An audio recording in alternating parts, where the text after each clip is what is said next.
Welcome back. Tobin, in case you didn't know, coming live from Costa Rica, the Jungle Temple, or in Espanol, Templo de la Jungla. Somos un agroforest. We are an agroforest, or a food forest. I am currently walking through a bit of that which I've planted so far. We got a star fruit coming in, along with the restaurant that is soon to be renovated, lined with ginger and turmeric of all sorts. More bananas, more stuff in the back, and that cabin beyond that little avocado and that guava growing is going to be very soon the first finished additional household to my main house, which is up over my shoulder above these bushes that have been growing for a couple years now, to create some nice privacy and some nice greenery instead of metal structure. But before I get into all of that in other videos in the near future, the finishing of the renovations of the cabin and the restaurant, which will be in the next month or two, I've been meeting with contractors and electrical engineers to get everything done properly so that we can get moving with the next stages of development of the eco village here. Rather than just my food forest and my personal home, the eco village is coming into form. That said, a few months ago, I posted a video of these cute little baby chickens that became part of our home here, part of our family, I should say, our little farm family. And now today is the update. So I'm gonna go say hi and good morning and show you guys some of the additions to the chicken coop that I've made recently. Repurposed closet doors that I did not need in my home that have now become the double entryway to the chicken's coop. And hello girls, hi ladies, hello everyone, hello, hi.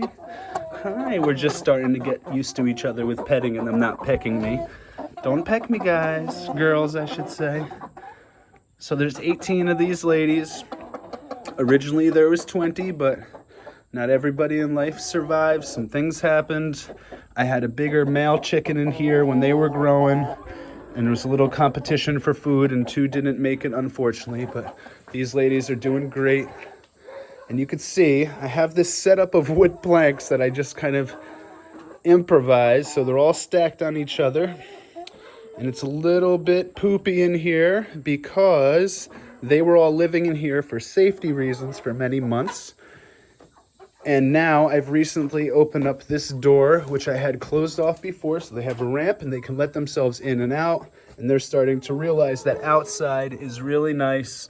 And they could roam in the grass and feed off the bugs and stuff out there, but also use it as a bathroom. So you'll see we've got one girly climbing here, and they've been spending some time getting used to these little huts. We'll call them huts.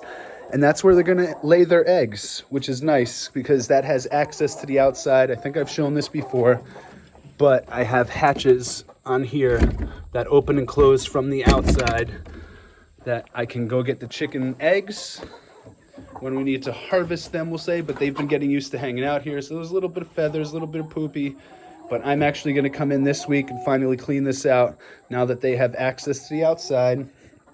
I have to thank Dr. Alfonso, the veterinarian in town, for providing these food containers, which I'm soon going to tie up to these cross members, these cross beams, and they'll be hanging instead of sitting on the ground along with the water ones. But if you guys are growing chickens or raising chickens, I should say, near Parita, you need to meet up with Dr. Alfonso, the veterinarian Cordoba, in the Mercado de Parita, right by the bus station there. So these are all happy babies. They're really sweet. They're really nice. We hang out every day. I'm getting them used to being touched.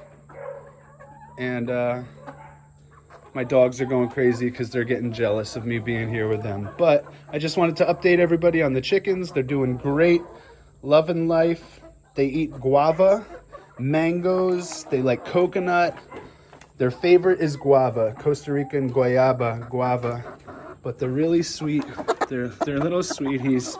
Still getting used to me touching them, but they're all doing well. And it's funny because when I start petting one, they all want to be pet after. They're like, that looks fun. That looks nice, right? Don't peck me. Don't pecky. No pecky peck. You guys are the sweetest. And they all have unique personalities. They have like a hive consciousness. But when you're getting down and dirty with them, hanging out and like talking to them, you can tell they all have very unique personalities. This is my first time with birds in my life, so it's been an experience, but I'm glad they all survived. They're doing well. They love going in and outside. It's like a new experience, so I'm gonna keep building up these wood structures over time, keeping things cleaner, so don't judge me. But yeah, I'll be coming in here with a shovel and kind of washing stuff off soon. The electrician that's going to be wiring all of the buildings said that we should put a light in here for them, which I agree with. So at nighttime they can have some light as well. And yeah, that's it. That's what I got for the update. Say goodbye, everybody. Okay, so there's one of the smokers for the restaurant, and I just wanted to show you the outside. This is what I have them in, just right up to the wall there. A bit of saran. I cut a hole for myself that they don't seem to exit. And then that's their exit from their house. It's an old cabinet or cupboard that I took out of one of the bathrooms and repurposed. And then let me just turn it a little bit. That's normally for outside rain catching water, but they were playing on it. Cut down some plantains, bananas. There's actually 4 coffee trees or coffee plants growing in here. And right above it, that's a guayaba tree or a guava tree. And as those fruits drop to the ground in the future, there'll be food for the chickens, and they love them. So my eggs will taste like guava. How nice is that, right? And I'm gonna keep building up this play area for them, but it's nice. You can see one coming out. There we go, stars of the show. They love coming in and out. Hey girls, say hi to the camera. Hi, am I your daddy? Yeah. But yeah, they let themselves in and out now. Usually when I come over here, half of them are inside, half of them are outside. I've got a few little ornamental bushes planted there that I've seen on other farms that when they grow big, the chickens like to hang out in them and climb on them. So I've got a few of them planted. I'm probably going to plant more along these borders so that they have a little ecosystem to hang out in. Probably a couple in the middle too. But yeah, this is their outdoor run area. And I'm just continuing to make it more and more secure so no other animals could get in. But they've been safe for about a month here. And that's what I got. Signing out from me and the chickens.